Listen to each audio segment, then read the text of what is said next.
Welcome back, everybody. Look at these clowns. Look at these clowns. So just for people that are coming in hot, like, yes, they lost the bet. They thought FlyQuest would be ending up higher in the regular season. We just decided to cut it short into day 1 of the final week, and they lost. So Yeah, you thought FlyQuest was going to be better than Cloud9 at the start of the year. Yeah, well, I have something for you guys to say, actually. All right. You guys thought we would lose, so. You gonna read that, Emily? Yeah, all right. We, Emily Rand, and Mark Zimmerman were very wrong. C9 are the best. Jack never loses the offseason. Sven's handshakes are immaculate. Fudge is the GOAT top laner, and we're sorry for doubting the King of Spring Blabber.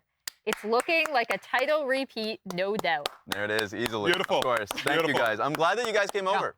Honestly. That's what I Treat that card with respect. Whoa! I almost hit it. That was actually pretty good. That was Yeah. close. All right. All right, Fudge, we have you here for a Get out VOD of the way. review. Yes, we do. As they are just sitting here and watching like the clowns they are.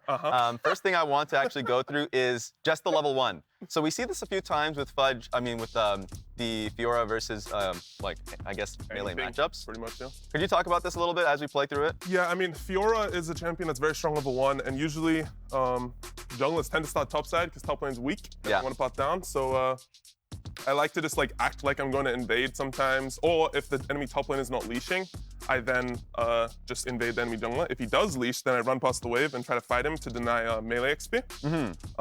This game, honestly, my Vital Spawn was kind of bad. Like, this guy was kind of, it wasn't lucky, but the Vital Spawn really sucked, so it wasn't actually that good for me, but I did dodge a couple Qs. I think I denied 1 melee of XP here. Yeah. And the trade wasn't actually all that good, but it's still a melee of XP. It's a win, I would say, overall in the lane.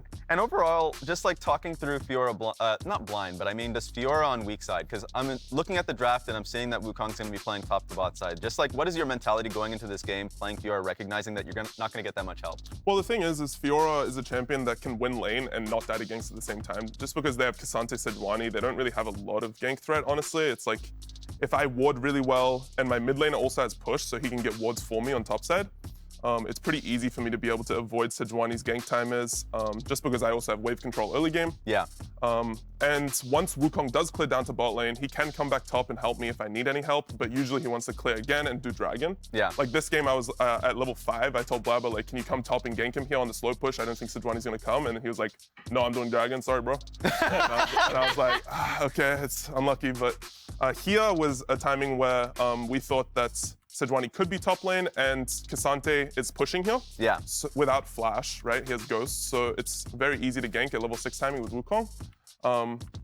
So even if Sejuani wasn't here, it's likely we would look for a gank on top lane.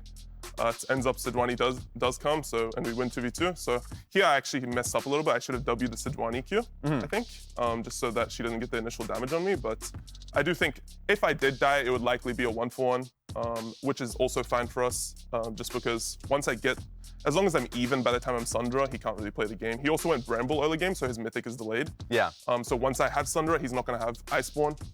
So it's very likely that I'm still going to be an advantage if I'm even. That makes sense. Did you think that the ulti from Sejuani was coming here? Because you not only parry the ulti, but also the Sejuani E as well. Well, I was just parrying the E, to be honest. I was just trying to 1-for-1. Yeah. Like, I was just like, oh, I didn't W the Q, I messed up.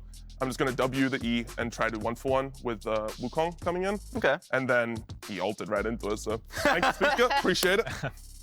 And so another play that I'm actually going to look at is a play that you were not a part of. It's actually the bot lane team fight, but you are a crucial bit of help. So usually, internally, whenever you come into a fight, like when your team is setting up for a fight on the opposite side of the map and the enemy team has like TP, but you don't, Right. Usually very difficult.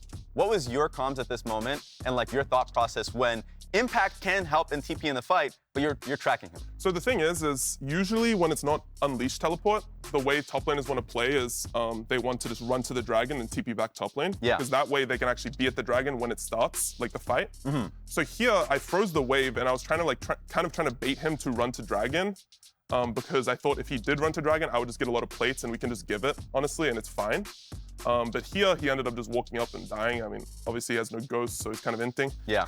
I didn't actually watch this fight because I was focusing on my 1v1, so good job, team. I mean, my team's kind of good, and I even got like 900 gold passive, so the game was over. As soon as like this happened, we were like, Blabber literally said GG.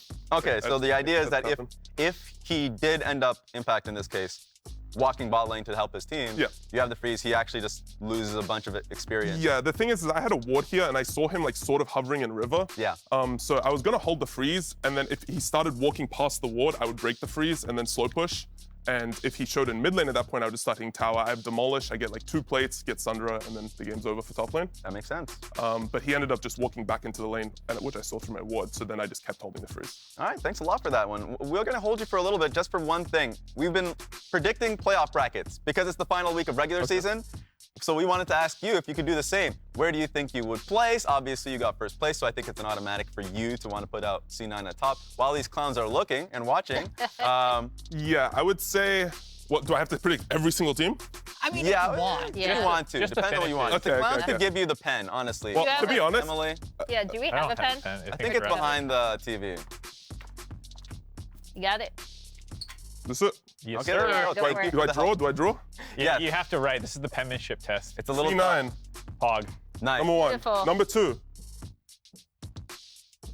My handwriting's terrible. I had dropped out of high school, just so you know. It's all fair. They were still teaching penmanship in high school. Yeah. EG, Yeah. and then 4th is actually difficult, I think. You I guys think are, you GG's guys gonna are all stick it Golden out. Guardians haters, right? I don't think GGS is 4th. Oh. You think they're gonna just bust her out this weekend? The other ones that are there is like 100 Who Thieves. does GGS play against this week?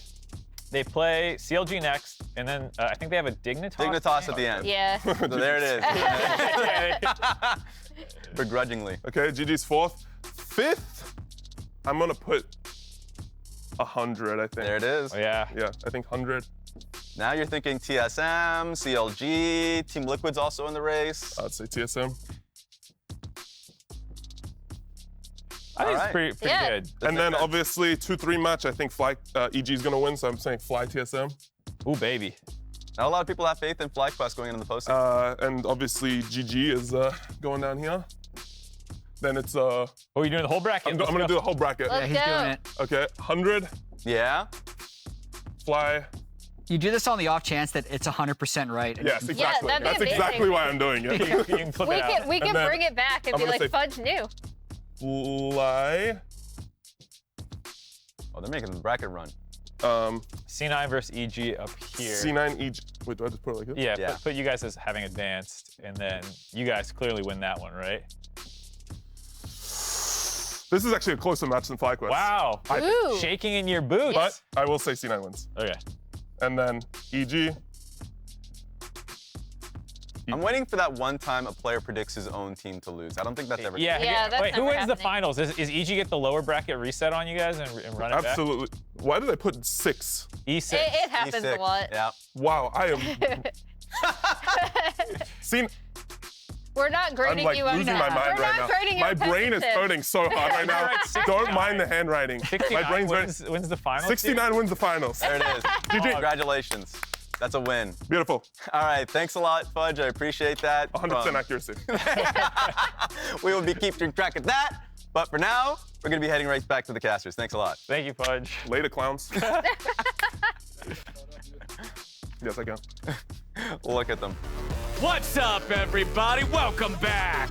Brox is going to be returning here, but that's for Game 3. For now, Isaac and I are ready to bring you Golden Guardians versus CLG. Golden Guardians are on the cusp of setting an organizational record with 1 win this week. They will break into 10 wins, something they have never done since joining the league. Yeah, I mean, honestly, that's a huge benchmark for the team, right? I think as much as some people will be like memeing it, I do think it is really cool to see how well this team has been playing, especially when you compare it to the preseason expectations.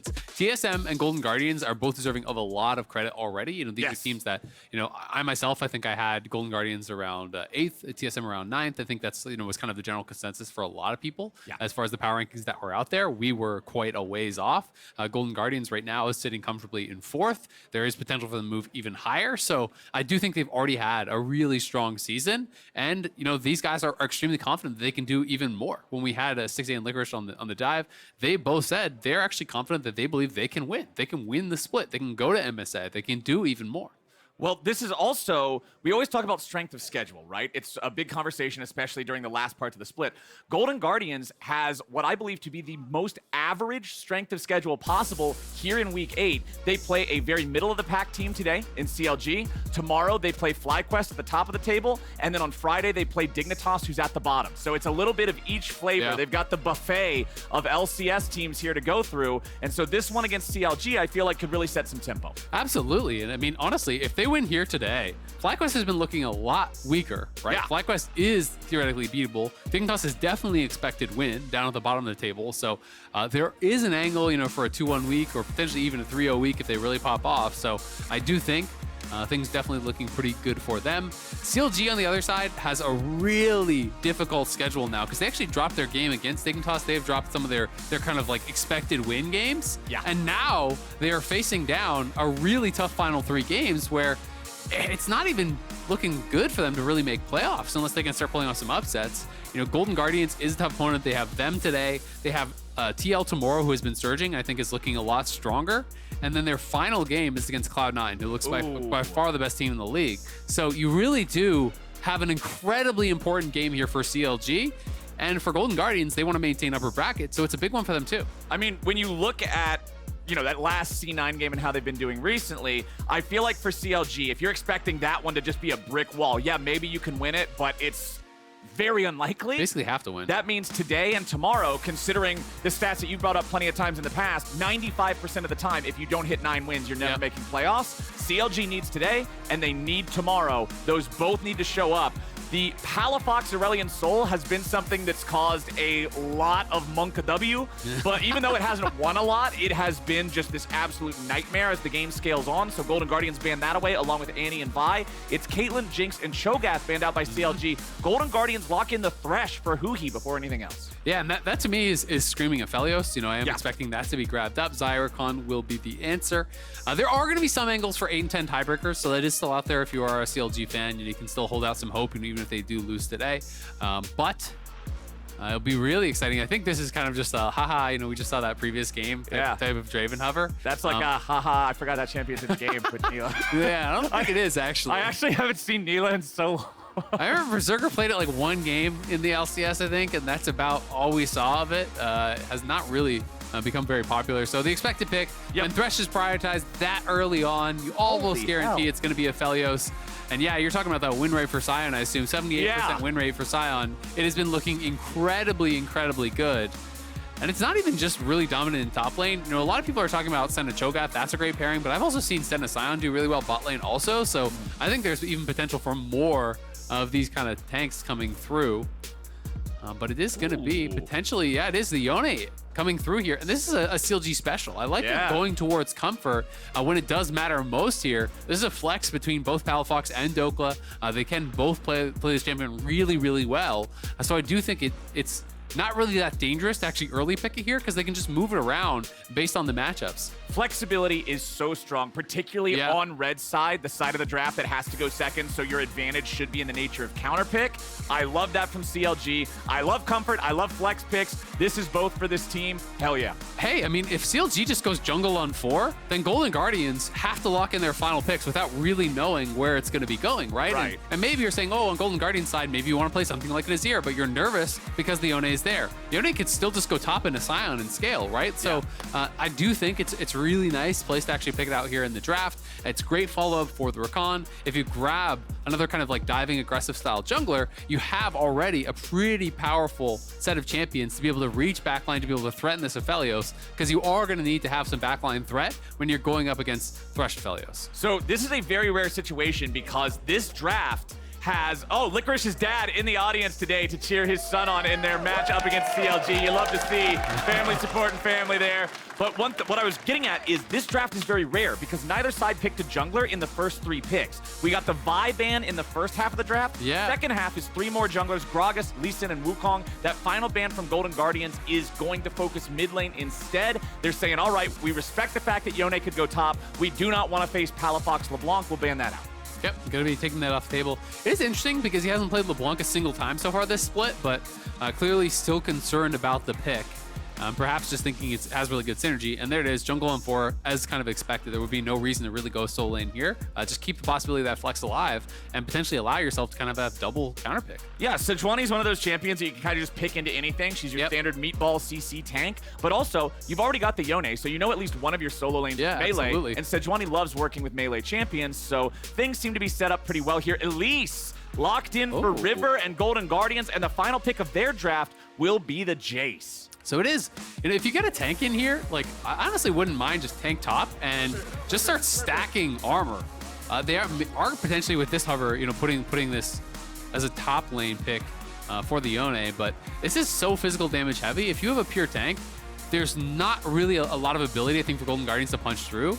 So I do think that could be a really potential strong answer, but they're not going to go for it. You do have the Sejuani at least, but generally junglers don't actually have enough of an income to really kind of stifle like a comp. They're low econ. Yeah, exactly. You just don't really have enough to threaten someone who's going too heavily towards physical. Of course, there is the Elise in there for magic damage, but when you have like an Ornn or something, it's not like the Elise is going to be able to burst her down. Either way, it doesn't really matter because it is not going to come through. It is going to be the Orianna. So Orianna plus Rakan, classic combo to be able to dive in there. They have the Sejuani for the engage. They have the Rakan for the engage. Yone to follow up as well. And it's going to be Dhokla on that Yone top here against Licorice on the Sion. Not going to be a fun matchup for Licorice. Yone can trade really well into these tanks, especially once you start getting some sustain built up. It becomes very, very difficult to actually deal with Yone. And it's one of those champions, like, unlike Yasuo to me is one of those champions that really does kind of hit its strongest point on like 2 items. Yone scales to infinity. This champion is so difficult to deal with in the later stages, especially with the damage amp on the E. With that snapback, those trades get better and better and better as you start getting additional levels and more items. So could potentially be a really good matchup there for Dhokla. The damage amp plus the 75-25 physical magic damage split because of the way his passive works makes just stacking armor against him less effective. He's very, very scary if he can land his entire CC chain on you, like the Q3 into the ulti knockup. You just feel like you're sitting there stunned forever. Very powerful stuff, but the good news for Licorice is you're not on a champion that needs to get ahead and snowball against him or anything like that. Sion will be comfortable scaling up. Even if you're stuck sitting underneath your turret, if he gets a lead, fine, whatever. Give me some extra health. Allow me to become that meatball. What I'm really going to look for Licorice is how does he get involved with the rest of the team on this pick. That's what we've seen from the better Sions in the region, from Impact, from Fudge, from these guys. They're going to use the ultis, not just getting back to lane. They're going to join up with fights. They're going to get involved in the skirmishes and help the team out. Absolutely. You have to find some sort of an angle to have an impact on the map. The fact that he's starting Ruby Crystal here makes me wonder if we're going to get a little bit of cheese. I am wondering.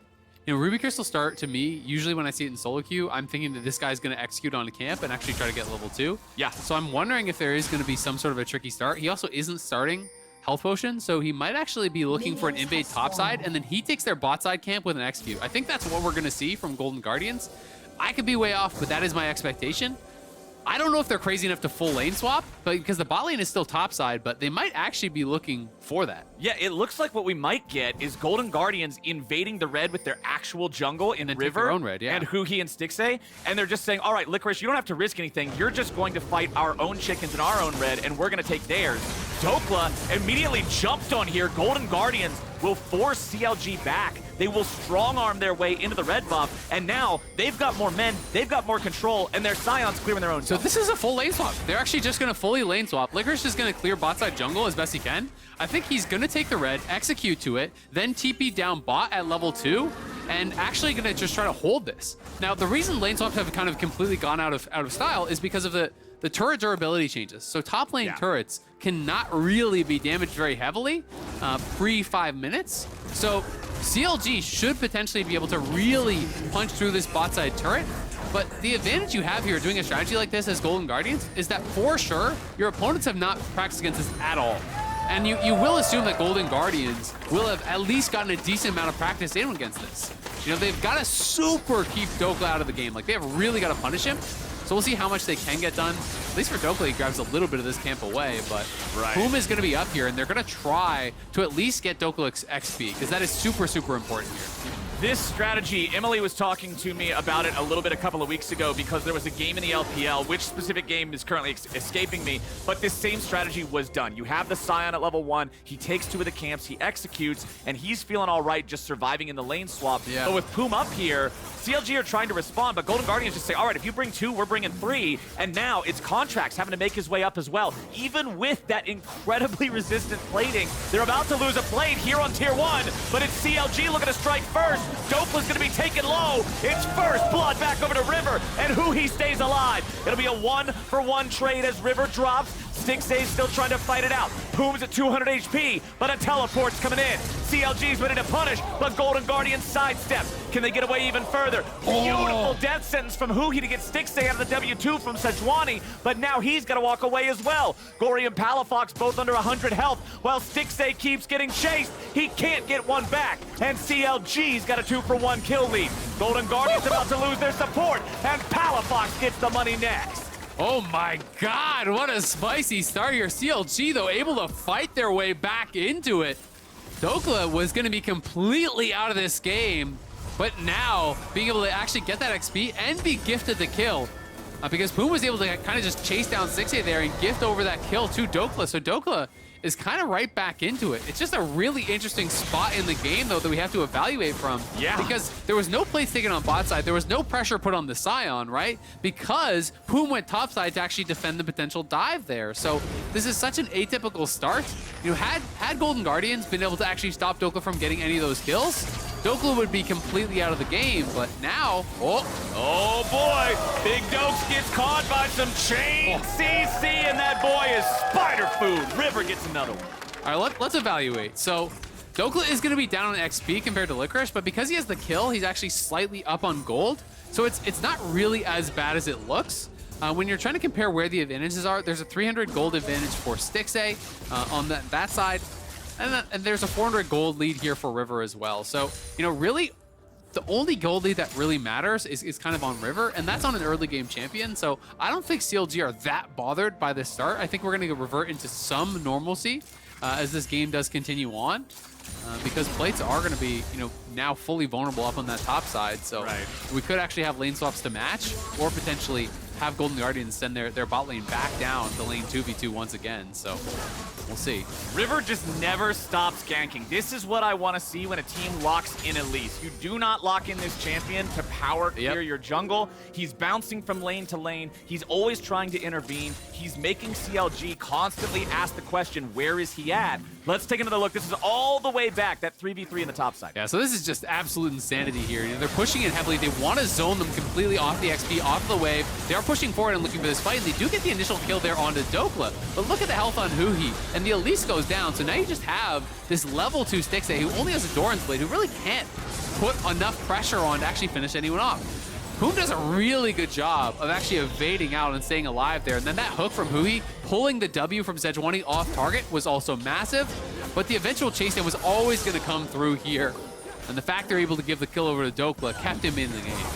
Also, bad guns there for Stixxay. Because it's so early, he still has the green gun from the start. He had already swapped off of the red one. It goes to purple next. So when you're in those AoE calamity fights, you either want red-white or you want one of those to be replaced by blue if it has to be. Unfortunately, he had the 2 colors that were none of those colors, so not quite the ideal situation for a fight like that. But it's hard to get the gun swapped out any faster that early, as CLG is now going to go for the first Drake of the game. They're going to get this before Rift Herald spawns. It's what we were talking with Roxa about in the previous game. It means you don't just have to handshake the neutrals, and you can also fight for that second one here in a minute or two. Yeah, absolutely. And I mean, we are really in just a normal game state now. But they are keeping their bot top. But now we're going to see CLG swap their bot up towards top side to be able to prepare for a fight around Herald. So there are a couple plates that have been taken down on this top lane tower. Now that we are post 5 minutes and taking full damage, they are going to be threatening even more chip. So it's looking pretty decent, but really cool start, I think, from Golden Guardians. Unfortunately, the execution, you know, just didn't really get them that lead that they wanted. But I have to say, you know, if that top lane 3v3 went slightly better, this game could have just been ended off of the lane swap and off of this opening. So I do think it's really cool to see that mix up. And we were praising CLG in draft for playing comfort, playing flex. I want to praise Golden Guardians for just throwing a complete curveball at them. in this week that means so much for both of these teams. And especially when you are going to be put in one of these matchups where Yone is just going to have a free lane, he's going to be able to farm up against Sion, really be in a comfort spot to where Dhokla could then accelerate himself to get ready for these team fights and really potentially take over. So if you're worried about giving that free lane to Yone, throwing a big curveball like this, utilizing one of the strengths of the Sion that he can actually do this kind of weird jungle clear here and really put a lot of pressure on Yone is pretty great. I mean, Yone in this case ends up being about even with the Sion, but again, had he not gotten that kill, he would have been way out of this game. Total gold on the left side of your screen. It's Stixxay and River still at the very top, but the next 4 players under him are wearing CLG colors. So Stixxay and River have to make the most out of the leads that they've built for themselves. River does have the Herald started up, but Contractz is already contesting him. Contractz also level 6, very important compared to River being only level 5. So the Sejuani ulti could be a huge difference maker if we get a massive fight here. Contractz is now going to have to escape the River. Arctic Assault required for that one. Very long cooldown early on, remember. Arctic Assault has like, what, a 20-second cooldown very early on in the game? 18 seconds. 18 seconds. I was pretty close. So that Very means close. he's got to be careful for a little while. Make sure he doesn't get caught out here trying to contest this. Now they're going to walk back in, having the backup from Luger and Poome. Yeah, absolutely, but all 10 members are up around here. Sion is still staying up. Both bot lanes are up on this top side. We could just have a massive fight break out here. It's Licorice kind of starting it off, but they're going to go in on this Sion. They don't want to overcommit onto the meatball. We've seen this mistake so many times in the LCS. Glacial Prison hits huhi, but there's no follow-up. Now they try to counterattack. Licorice's ulti not quite hitting the mark. Dhokla uses the Soul Unbound, but doesn't get a whole lot of damage with it. Golden Guardians has control over the Herald. Moonlight Vigil not going to find anything, but the only thing it needed was to force them back. They just make CLG step far enough away. There's no contest on the Herald, and Golden Guardians picks it up. Yeah, nicely done by Golden Guardians there. I think really good positioning. The fact that Gori actually had that angle where if their frontline hard commits in, then all of a sudden Jayce has a free angle onto your backline. And if they don't commit, then he gets free shot blast as he was actually getting from that spot. Sion was in a spot where, only person that could really commit was onto him, but a great hook on a Contractz. They're ready to dive. The turret's still not down, but I don't think they care too much. Contractz is low. He's going to get eliminated. But now River gets picked up in return. It's jungler for jungler. CLG defending. Licorice needs to run. He flashes over the wall to get out. The Herald didn't take down the turret, and so they ended up taking a lot of extra damage. The turret itself still barely standing. Yeah, it's got 170 health, I believe, there on that tower, so only a little bit left, but they couldn't finish it off, as you said, and the TP comes through. Had they been able to actually fully crack that, and the TP can't come through, they can finish it off, avoid a lot of that additional damage. Could have looked a lot better for them, but they are definitely getting aggressive here, wanting to keep that pressure on, wanting to continue snowballing this game, because there is a tremendous amount of scaling over on the other side for CLG. There are some good scaling champions here, of course, on the Golden Guardian side too. Sion is obviously great in the late game, so is the Aphelios, but Jayce as well as the Elise are really much more focused towards the early stages, and the engage is so guaranteed on the CLG side. So I really prefer their comp if it comes time to 5v5 later on. And honestly, even in side lanes, I don't really think that Jayce is going to be able to contest Yone later on in the game in those side lanes. So CLG, I think, really liking their spot thus far. I mean, we've had 7 kills in 11 minutes. That's pretty bloody by LCS standards, but there's still not even a kill's worth of gold separating the two teams, right? Golden Guardians is up a little bit over that now as it's about to be built a little bit further with Licorice knocking down the first turret of the game. That tier 1 that took such a beating because of the lane swap, because of all the damage the Golden Guardians put into it early, means Licorice can collect a payday now. They're up over 1,000 gold. It's 20 seconds until the next Drake spawns. Remember that CLG got that first one as the Glacial Prison flies out. Contractz looking for huhi there, but I feel like that might have been a little bit audacious. There wasn't really any follow-up there. Yeah. I don't think you were really going to get a whole lot out of that ulti. It would feel a lot better to still have it if you want to contest for this upcoming dragon. Yeah, absolutely. I mean, all you're getting is a chunk on the support, right? It's different if it's the Elise and you think you maybe 100-0. Yeah. But Luger's not there. Dhokla's not there. There's no real chance of actually being able to get any sort of 100-0 play from an Orianna at this point in the game when Orianna doesn't even have the one item completed. Generally is much more of a slow burn when you have Ori mid. So we'll see if they still want to try to contest for this. Not going to have the Sejuani ult, but they will still have that of the Rakan. And this is one of those things that's so nice about the Soul Unbound. You just push past with the Soul Unbound. He can start hitting you, but then he's missing minions, and you're still hitting that tower. Yep. You just immediately snap back. Also with the Demolish proc running the green tree secondary on his rune. That means easy chunks, easy plates. Gori's getting jumped on here. CLG forcing the flash out of the enemy mid laner, but Luger is all alone on the other side of the river. He nearly dies, but he stays alive with 100 HP. Stixxay looking to finish him off, but can't quite do it. River's at 100 HP. Contractz looks for him. The W2 is going to be sidestepped, and River is still on the run. Palafox chasing after huhi and Stixxay as the Golden Guardians retreat. The dragon not claimed by either side. Both junglers very, very low. But it's CLG who have more health to work with still. No kills in that fight, are you kidding me? Luger, it looked like Luger just went in on his own there on a little bit of a solo flanking mission on Xayah. I don't know if he blast gunned over or should have flashed in on top of him. But, you know, we panned up and he's in the middle of the team by himself, and it's kind of probably wondering how I got here kind of moments. Record scratch. Well, Dhokla's just continuing to do what he's been doing this whole time. The Yone versus the Sion. He's making sure that he's catching back up from the way that he was targeted in the early game. They were trying to keep him completely denied from EXP, keep him away from the farm, but it's fallen apart now. Let's take another look at how this started. As you can see, Gori was the initial target for most of CLG. So watch Luger, he's over here on the side, and he just straight up blast guns in 1v3 on him, just looking for the fight. I mean, they knew that they were over there because Contractz was playing with him, so maybe just really thought he had the angle. He does force out a lot of summoners. I mean, he forced Stixxay to flash defensively to avoid that Blade Caller, but we're back to live. It's on the dragon. Right back to the tank we go, and River's killed before they can do anything else about it. Golden Guardians have lost their jungler. The Drake hasn't been taken out yet. It's a double kill back over to Luger, and now Stixxay drops next. CLG got exactly what they wanted. Yeah, they got everything there. Stixxay even gale forcing in to try to finish off Luger, but that is the second time in as many fights. Luger is surviving with probably 100 health max in these last two fights. He lives in both of them. And Stixxay now is falling behind here. You can see Luger all of a sudden, a couple hundred gold ahead. 2 dragons now in the back pocket here of CLG. And they are finding themselves in an enviable position in this very important game in Super Week. We said they need to win today. They need to win tomorrow. It's very, very important if they want to try to make it into the playoffs. And currently, they're playing like they're hungry. Let's see it again, how this one went down. I mean, they don't have a true tank here to actually block, so they do get a nice little bit of chunk there down onto Poome, but Palafox coming in from one side, Contractz coming in from the other, and the engage from Contractz here was just really good. The shockwave comes through, the follow-up is there, Palafox actually setting it up, so he's really the catalyst to this fight. Credit to him on that Orianna finding the 2-man shockwave. And once they get that initial engage, 2 members are basically wiped off the map immediately.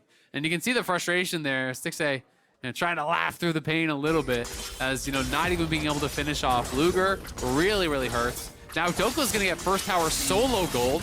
So all of a sudden, top of the gold, yeah, there you go. It's 700 in the lead for Dhokla, even though they orchestrated this lane swap largely to put him down. He hasn't really had to be a part of anything because his team is just kind of winning on the other side of the map for free, and he's eventually gotten this isolated matchup against the Sion that is very beneficial for him. He's Blade of the Rune King first, which is gonna be great in that matchup as well, so he's kind of chilling. Yeah, it's the old meme of just let me scale, guys, but the whole team just says sure, NP. Yep. Like, they're fine with it. Inch. As long as they can scale that Yone up, he's going to be so scary later on in the game. But it's CLG now looking for another neutral objective. With 2 Drakes under their belt, like you already said, remember the Golden Guardians were able to claim that first Herald, but now CLG is going to stop them from being able to get the second. So 3 out of 4 early neutral objective control, for the side of CLG feels really good on top of that 2,000 gold. Yeah, there's already a lot of pressure, I feel like, on Golden Guardians. You know, when you're thinking about how does this game become winnable, it's going to have to be about picks. They need to control vision. They need to try to find hooks and cocoons from Fog and try to burst people down. But if Poome and Contractz are clearing these brushes together, it is very difficult for them to actually engage on champions like that. They just don't really have the amount of damage required to really threaten these frontliners now in a 100-0 type of play. So it is going to be very, very difficult. You know, there was 2 early kills a long time ago for River, which kind of got him the early Stork boots, but he hasn't been able to really make anything happen since then. It's actually Sejuani that's in a good spot. Oh my god! As Dhokla, This play brought to you by Grubhub. Make sure that it gets there right on time every time. That's a ward. That's a ward play right there. That is that ward getting them the kill because he actually soul unbound from on top of that ward right on your screen now that the observers are showing us. And so that is why River was actually over that wall. Dhokla was doing what is actually a really common play where you soul unbound over the wall, drop a pink, and then snap back. And that is how you get vision in the river. Generally considered to be really safe, how you get vision in the river. Right. But when you come over that wall, you're spotted on a ward that you don't know about, straight into the waiting arms of a cocoon. That's one of the guys that can still burst. Between Gori and Elise, that is a lot of damage, and they get a freebie. And remember, you can snap back as soon as the CC ends, but it has to end. And unfortunately... Oh, he snapped back. Yeah. It was just in a gray screen. Yeah, that was not what they wanted to do there, but you can see what he was going for. Dhokla now 1 and 3 on the Yone, but he does have his Blade of the Ruined King completed. You can see the Noon Quiver in the inventory, building towards the Mythic as well. Going up against Sion, you know this guy is going to have a minimum of 4,000 HP. Blade of the Ruined King, very good purchase. Yeah, absolutely. And just having lifesteal in general against tanks is so high value because tanks can't really threaten any sort of 100-0 plays generally. In these kind of matchups, they have to sort of just chip and poke you down over time. And what you can do once you have lifesteal is just full heal off the wave and then ignore the tank, hit the tower in their face, they do some damage to you, and then guess what? You full lifesteal back to full again on the next wave. And you just kind of rinse and repeat that. Where Sion has to fight the wave, you get to fight the tower and the Sion, and he just kind of has to take the L. So we've got a tale of two tiers here in the mid lane. The tier fully charged for Palafox, but he does not have it upgraded into the Archangel staff that will become Seraph's Embrace. But over for Gori, he's already got the Manamune, but he does not have it fully stacked into the Muramana just yet. Still needs about 60 more on that one. So both these guys going for that scaling mana item second, I believe, but not quite there for either one just yet. Still a 1,000 gold lead for the side of CLG. Shrunk down a little bit from the nearly 2,000 that it was before, but they're still feeling really good with about 30 seconds to go before this next Drake spawns, though, and it's Golden Guardians with control over the bot side with them. Yep, looking like they are going to be trying to fight for this. They know they can't allow CLG to just snowball towards Soul. They already got the first two very, very easily. But CLG looking like they're going to want to fight for this as well. They have Herald, so you just drop Herald mid, draw pressure from Golden Guardians to answer that, and then you move into the river and start to actually look for that pressure. So I think that's the play we're going to see here. All right. Herald going to get dropped over the wall and is going to be able to get that charge off guaranteed. Yeah, it walks close enough. Huhi tried to pull it out of the way with the death sentence, see if maybe they can keep it slightly off, but it doesn't work out. Luger's now the target. Stixxay goes right in on him. Luger's still being brought low as Contractz nearly killed on the other side. They both survive. What on earth? Stixxay not able to get the kill on Luger, just barely. He had to have 20 health left. Yeah, Stixxay, that is 3 times now. That has been like 1 auto of health on Luger, and those are those plays that can really start to get in your head, start to frustrate you. Because if you get that first kill, guess what? You get the second and the third kill because you would have had that extra longsword, which would have got it for you. And that's really frustrating in that spot. But well played, honestly, on both sides. Stixxay doing a good job anticipating that E coming through from the Xayah, the pullback on the feathers to actually Gale Force up. There was the responsive Gale Force up from Luger as well to try to get that direction, but couldn't actually land it. The important thing is, even though it can be frustrating to miss the kill, they got both the tier 1 turret as well as stopping the soul stack from CLG. So Golden Guardians are happy about the way that turned out. Dhokla utilizing that Fate Seal to get himself away. Yone defensive ulti. As long as nobody can step in front of it and make you shortcut your own movement, very effective. Yep, absolutely. And River just flashed over the wall there trying to, I'm not sure if he was trying to anticipate a flash or trying to actually get in front himself, but here it is, that play again. Luger, the Gale Force up, the response Gale Force, then the flash back behind the feathers there from Stixxay. Well played on both sides. Single digit 8 health. That is so tilting, I'm not going to lie. Those are the plays that, for me personally, get me more than anything. Because I can't get it out of my head that, well, if I got that last one, I would have got this one. If I got this one, I would have got that. You know what I mean? It's like, come on. Yeah. 8 HP. It's snowballing in the wrong direction on these fights, but that is the way the game goes sometimes, and that is why a lot of people love talking about itemization, because itemization can make the difference in these small encounters, absolutely. We can see now Luger already has the Navori done, so he is out to a nice little lead here. Stixxay is going to have some golden pocket, but not quite done. Licorice ready for the engage here. Decimating smash onto Palafox, but Contractz is the target. Death Sentence pulls him back underneath the turret, but they still don't have the damage to kill him. Stixxay's going to grab it now, but he's traded for River. 1 for 2 as Dhokla dies. Stixxay's going to be taken out next. It'll be a 2 for 2. It's a bloodbath here in the mid lane as Gori's still off to the side. CLG's got more health overall. Licorice nearly dead, has to retreat. And the tier 1 turret falls in mid lane. CLG back to a 1,000 lead. Yeah, they're able to get that. Gori won a 1v1 kind of fight, it looks like, on the side against Dhokla. He's able to take him down. But again, Stixxay falling here once more. Does now have the IE completed. But this fight significantly in the favor of CLG. And congratulations to Stixxay, I believe 6th all time, the graphics said now, in the kills. So we can watch this once more. Jayce coming up, from that bottom side. Poome here, the TP's coming in, and Gori's just kind of camping out on it, waiting for the TP to arrive. Does throw a shock blast out, but then just has this 1v1. W is already popped, then goes melee and just claps Dhokla, honestly, in that 1v1. But they lost their AD on the other spot. Dhokla, not so happy about that result. Don't think he expected to lose that 1v1 that hard, especially when you see the Empowered Shock Blast is actually spent before you arrive. But really all he needed was the W in range for him for the additional attacks, the faster attack speed, and then went melee and just crushed him. I always love the animation when he does that, because it's supposed to be he just pops off 3 shots real quick in range. But when you do it melee, it's just Jayce losing his mind, swinging his hammer around like a maniac. It's one of my favorite. Full barbarian. Oh, yeah, it's fantastic. But he does have the Muramana fully evolved now. Seraph's Embrace ready to go on Palafox too. Serrated Dirk in the inventory of Gori. And as he starts building up more lethality, this is where things are going to start getting scarier and scarier for everybody not named Sejuani. Those shock blasts are about to wreck any health bar that doesn't hit the piggy. And he's got to be someone who's actually finding those correct targets, because they don't have the greatest front to back, I don't think, right now. Stixxay still not in the best position, so it's going to be a lot on Gori to kind of be that X factor, him and River, to find those chunks on the squishy targets. It's also worth noting, I actually really like this build from Poome.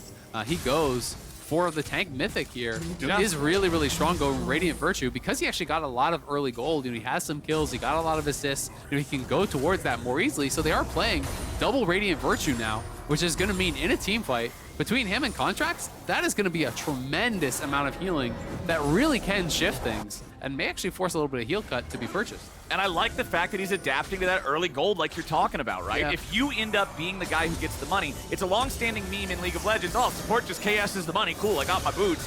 Well, the cool part is being able to adapt and be more relevant like you're talking about, especially on somebody like Rakan, who's already a big playmaker. You've got to dive in the middle. Radiant Virtue's extra tankiness, the healing that you're talking about, with how close these fights have been, could be the difference between life and death. Absolutely. I mean, it's really effective on a lot of supports, but you don't often see people buying it simply because often supports are pretty starved for gold, right? And they just need to kind of scrape together whatever components they can get. But if you got a little bit of extra gold in the pocket, go right for it. He's already got CDR components, so he's going to be looking good. Also very difficult to burst him down, even if he goes in on that engage and gets hooked up or something like that. He does have a lot of additional tankiness there that is going to make it difficult for them to really get something done. But 25 seconds about here until this next dragon is spawning, and we'll see what the setup is going to look like. CLG kind of first to move down towards that bot side river to try to establish some control. Palafox dodging away from the empowered shock blasts of Gori. Golden Guardians setting up their spot and their vision around the Baron pit here. You can see that Dhokla snapped over the wall, cleared the ward, auto-attacks the Baron once, and then snaps back. That way Baron's pissed off, and if Golden Guardian steps into the pit, then they're going to take the auto-attacks from Baron. It's just a way to get some nice, easy harass down there. But Golden Guardians, they're going to sidestep away from the Arctic prison of the Sejuani, and that means that they're chilling right now. They know that one of those big engage mechanisms is down, but they still got to be aware of Poome. Yeah, Poome has such a good flank here. As long as he stays safe on his own, doesn't get engaged on, he can always threaten that hard engage. I don't think there's a realistic chance that they can actually do this, but they clearly just want to force fights. They don't want to give CLG more time because they know CLG has such strong scaling, so they're going to try to force a confrontation here. But the positioning is too good from Poome. Unless you can actually catch him and kill him off on the other side, you can never commit to a fight on the bot, or Poome is going to crush you on the engage. So Golden Guardians are just going to have to leave. Very, very nice positioning from the side of CLG, particularly to Poome, for guaranteeing there is no safe way for Golden Guardians to do this. Remember, Chemtech Rift means those blast cones go really far. You're going all the way across the river, landing next to the Scryer plant, so Poome recognizes he needs to back away here.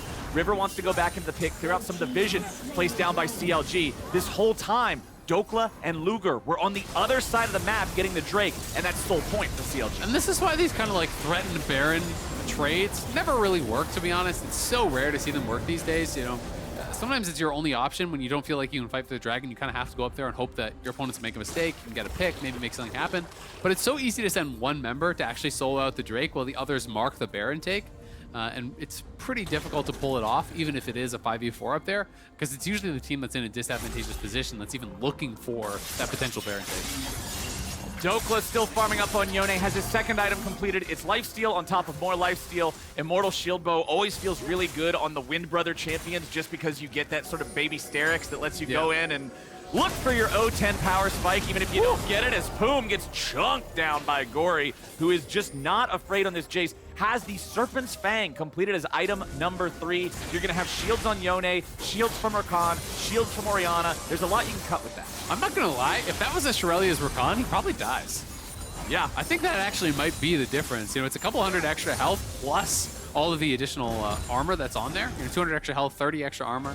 So potentially could have actually died had he gone for a different build in that situation. You know, Poome is actually pretty darn tanky, so Jayce can still flex on some of these squishy champions for sure. But it's just going to be difficult to get access to them. And Contractz not going towards a Warmog second, which surprised me a little bit, but looking for the ulti here. Nice repel. He repels, but he's going to repel right back down onto the ball. Palafox was ready with a follow-up shockwave, and now Rivers killed off at the very start. Palafox flashes away. Dhokla's ready to protect him. Golden Guardians seeing if there's anything they might be able to get back here. The Elise has reached the point of the game where she is no longer the apex predator in the jungle. It is kind of scary in these situations, even if he repelled away from the Glacial Prison. CLG had the follow-up. Yeah, I mean, unless Elise has an angle to get onto a backline, then you can really start to threaten something. Nice little sidestep from Luger. They're going to turn it around! Poome's ready to go, and Stixxay flashes and still dies. Luger now looking for more. Gori's got to flash away next. Licorice, Huhi, and Gori all trying to get away. River not alive for another 5 seconds. CLG seeing their moment. Poome snapping in with both summoner spells ready to go. And they find what they were looking for. Now they're going to teleport right back in with Dhokla, teleport right back in with Palafox. It's a 5-man CLG Baron play as Licorice goes over the wall with a Blast Cone. Poome could potentially get caught out here, but the other Blast Cone's gonna get him right back to safety. River's nowhere near for a steal, and now Dhokla is gonna apply more pressure to Huhi. He has to snap back as the timer runs out, but CLG just grabbed control of this game. Yeah, this one is completely out of control there. Great initial sidestep from Luger, and then just walks back towards Poome, which gives him the ability to just battle dance on over to him, look for that hard engage, finds it. They go in, they get that initial kill, and River was already off the map, so it is an easy follow-up on that play. You know, Luger already on the 3-item series. He was basically a full item up here on Stixxay at this point. Great sidestep initially, and then E towards Luger, straight in with the ulti W on towards Stixxay, CCs him up, they burst him down, and it's just full-on retreat here. They take the Baron as well, and it is Soul in a minute 30 here for CLG, so Golden Guardian's time in this game is quickly running out. And the nerve's definitely going to be hitting a little bit harder now. You know, these are important games. You want to stay upper bracket, and you want to be making sure you are definitely qualifying for playoffs. So these are really important games on both sides, but it's CLG in the massively better position right now. Such a difficult game to play out as Golden Guardians from this point, up against the Xayah, who's now got the 3 completed items, plus the last Whisper for just the additional armor penetration there in that 4th slot.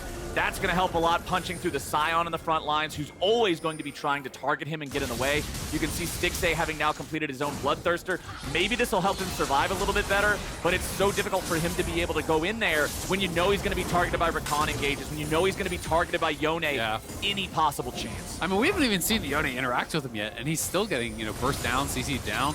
It's difficult. You have got to position really well here on the Aphelios. Sure, you have Cleanse, sure, you have Thresh, but they're constantly pressuring him here and overlapping CC, you know, having that hard engage that feels pretty much guaranteed. It does make it really, really difficult because they kind of know he's the only real threat. Like, unless Gori can just walk up on one of these squishy carries, which he can't, no one else can really threaten them anymore, so they just have to put all pressure on Stixxay, and even if Stixxay survives, if he's running from the fight, it's a winning fight for CLG. CLG with control over the enemy jungle leading towards the objective. They've still got Baron for another 45 seconds. The Drake Soul spawns in 5, and so they're just going to have most of their players walk over there while Dhokla tries to maintain a little bit of pressure here in mid. Uses the Q3, snaps back. There it is, fate sealed. And the fate of the Drake is what we're talking about, because as Dhokla draws all the pressure, CLG collects the prize. Chemtech Soul for them, and that means extra damage and extra survivability below half health. So these close fights we've been getting all game are about to be a little less close. Yeah, all those times Luger's living with one auto, he's going to be doing max damage now. So Hell yeah. it's going to be really tough to deal with him. We keep seeing Gori get these chunks onto Poome, but it's just not really resulting in too much. And CLG now moving forward very boldly here, even just committing the shockwave onto Licorice for a little bit of a chunk. Okay, Glacial Prison doesn't find any targets there. Contractz not grabbing anybody with that one, but hey, it's no big deal. They're just going fishing. Use it, see who you can find. If you hit somebody, great. As long as they're not Sion, we'll take them out. If you miss, whatever, just try again in a minute. Yeah, absolutely. You know, they're not really being pressured at all. And it's going to be up to Golden Guardians to see if they can find something to really flip this game on its head, but it's just so heavily favored towards CLG. Dhokla, if he needs to, he can ult out. It just came up, so he's going to be able to even save the summoner there. Gets out of dodge, no problem. Should be a lot of gold being built up here on Luger as well, so he's going to be closing in on the LDR. A lot of players completing items here, you know, on the CLG side. And death cap being done for Ori, plus already has hit level 16 a while ago. Means that even Ori can kind of threaten that 100-0 type play on these squishy members now. So, I mean, what's the move for Golden Guardians? Do you even have a move, or is it just hope that they screw up? I mean, I think realistically, like if you're trying to play it out really seriously, you try to control vision in an area, and you hope the wrong person face checks in, and you can burst them down. I think that's your only real recourse from this position. I think any fight where CLG sees you coming at them is pretty much unlosable for CLG. So Golden Guardians, you try to overlap one side, you try to find pockets of vision, you know, have your Jayce, your Elise, your Thresh stacked in a brush, see if you can get a 100-0 play. That's only real chance. But even if you get those picks, they have Soul and they have a 6,000 gold lead, so you would need so many of them. And then even after getting a bunch of those to delay the game, you probably then have to somehow find a way to get the Elder, and then maybe you can have a realistic way back into the game.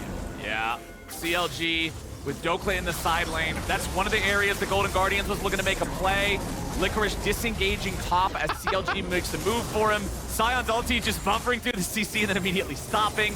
Golden Guardians now have enough men in position to defend this tier 2 turret. There is 1 minute left until the Baron spawns, and I feel like that's gotta be just about the herald at the end of the game because of the fact that CLG should get it for free. They're 6,000 gold up, they've got a soul, then you just walk it in. Yeah, absolutely. We'll see if Golden Guardians even want to walk out of their base for that, or if they're just going to kind of turtle it up, hoping to make some sort of a play. You know, utilizing those inhibitor towers, trying to find some sort of an overdive that they can punish from CLG. But it is going to be very, very tough. You know, there's not really any sort of great play that they can go for from this point, so you've got to just pick whatever looks best to you and take a swing at it.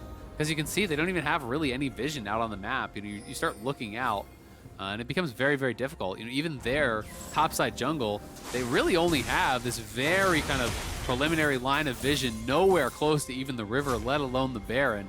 So getting out there to challenge is just such a big ask. Well, River on this Elise, he had a nice early game, but currently 2-5-3, has not been able to find the same success after we moved into the mid-game, late-game phases, after we moved into the bigger team fight. Yeah. Elise's weaknesses have been at the front of things.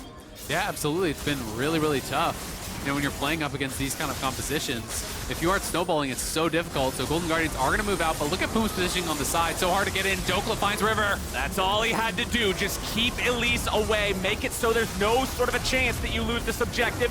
Licorice flashing out. Contractz falling back to the rest of the team, and now CLG's ready to re-engage. Licorice is tanky. Tanky enough to live, but only for now. Dhokla? Okay. Yone.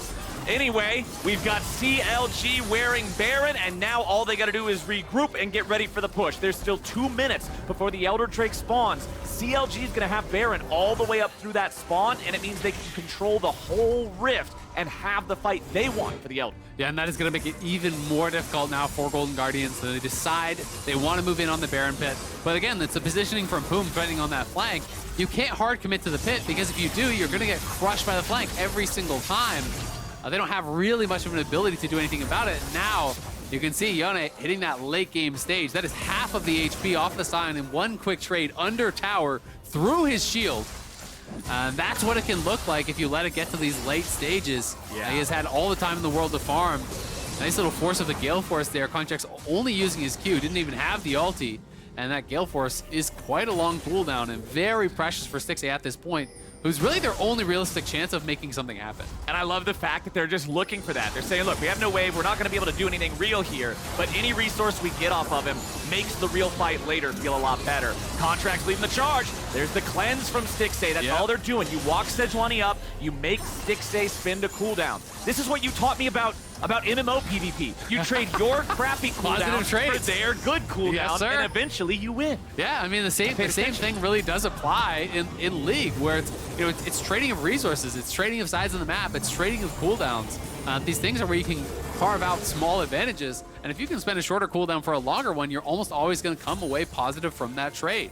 And I love how Contractz is playing it, because first one, he Qs in, he's immediately turning around to get back. He already got the Gale Force. This time, he gets the cleanse immediately. It's not like he's even queuing in to follow up. He's just going to throw the ulti and back it up, because he knows if he doesn't cleanse it, they can follow up. So, getting those resources out, really nicely done. Stixxay will buy a stopwatch, which is something, but it's just so hard to imagine he gets enough space to actually make something happen in a team fight, because really all CLG has to do is pressure Stixxay, and there's no consistent damage. Gori just died solo to Dhokla back in the mid lane, off screen. This is a problem. All CLG has to do now is just dance back and forth with Golden Guardians, and Dhokla will win the game. Golden Guardians, the pressure on them just doubled with Gori dying in that 1v1. You said it earlier, you favor Yone as the game goes forward versus Jayce in that solo matchup in a side lane scenario, and that just showed off why. Dhokla giving his team a 5v4 for still 30 seconds from now. Stixxay's already dead. There's the trade of cooldowns. There's the superior resources left to spend.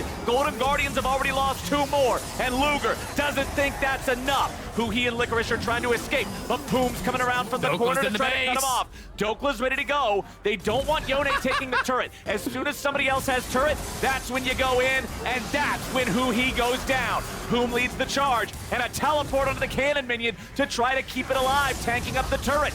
Licorice knocks it away, so they'll at least target the others, but now he's stuck running back into the fountain.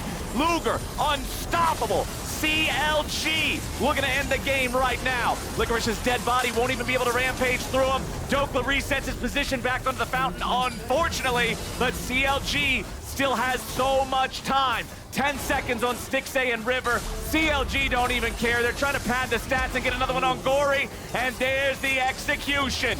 CLG, we said they had to win it, and they won it. They'll take down Golden Guardians. CLG kick off Super Week in a huge way here, taking down Golden Guardians, moving to 8 wins, which greatly helps them in this playoff race here. CLG really trying to at least get 2 wins this week. They got a big one here today. They have a very, very difficult remaining strength of schedule that they are actually looking against, because we know they have Cloud9 on Sunday. Right. That is a really big hill to climb. So they had to get a win here, and they're going to have to try to get a win tomorrow against Liquid, who is also surging. But if CLG are able to do it, then you've taken down some of your playoff competition on your way in the playoffs, and you can really regain some of that confidence that they had in those earlier weeks when they had been looking at their absolute best.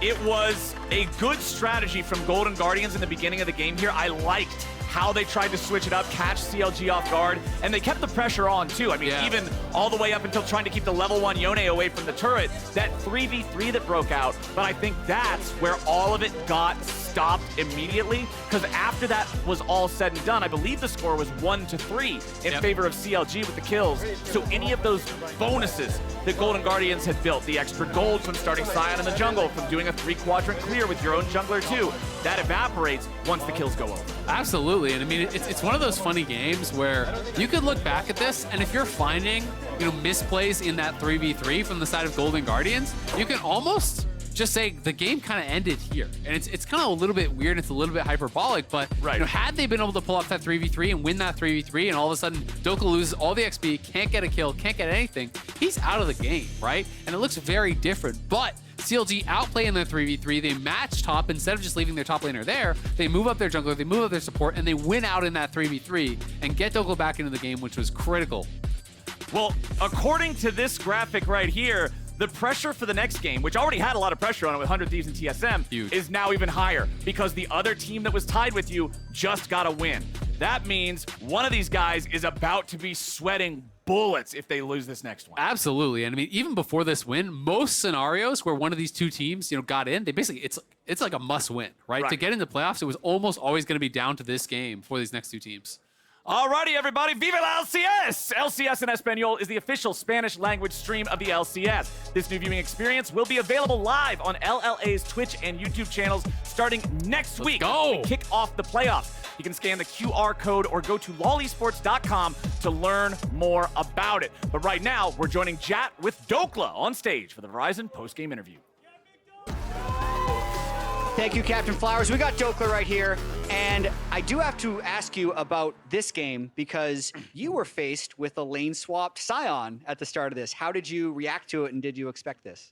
Honestly, I should have been tipped off once I saw Elise at our red buff sweeping at 110, 120-ish. That's really late for Elise to be up there for Elise. Sion doesn't win a 2v2 top invade, so that should have tipped it off. But I was initially really surprised, holy shit, what do I do? And then how am I gonna get to the wave top? I'm saying no flash. They can just easily die me, so we had to wait for Contractz to get up there before we can actually walk to the wave. And then, we just fought in the wave, so ended up completely salvaging the game, but definitely caught us by surprise.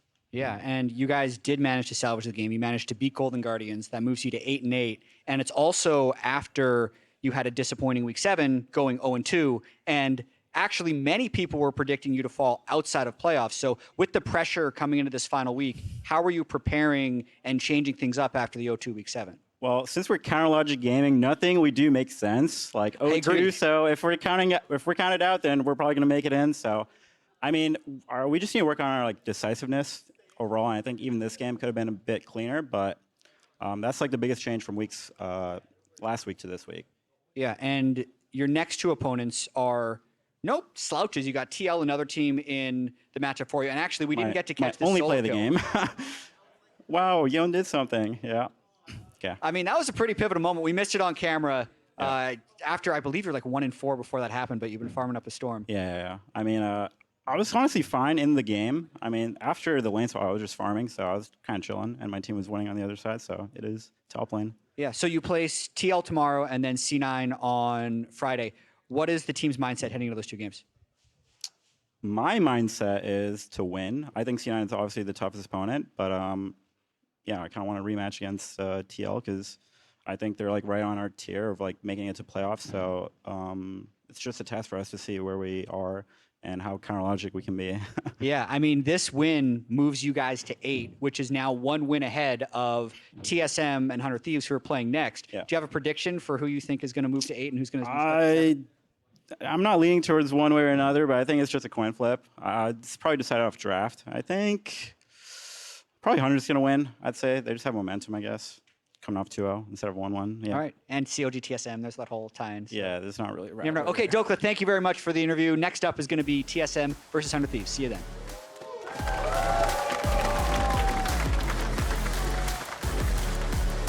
We're back to live. It's on the Dragon. Right back to the thing we go, and River's killed before they can do anything else about it. Golden Guardians have lost their jungler. The Drake hasn't been taken out yet. It's a double kill back over to Luger, and now Stixxay drops. Ready for the engage here. Decimating smash onto Palafox, but Contractz is the target. Death Sentence pulls him back underneath the turret, but they still don't have the damage to kill him. Stixxay's gonna grab it now, and he's traded for River. 1 for 2 as Dhokla dies. Stixxay's gonna be taken out next. It'll be a 2 for 2.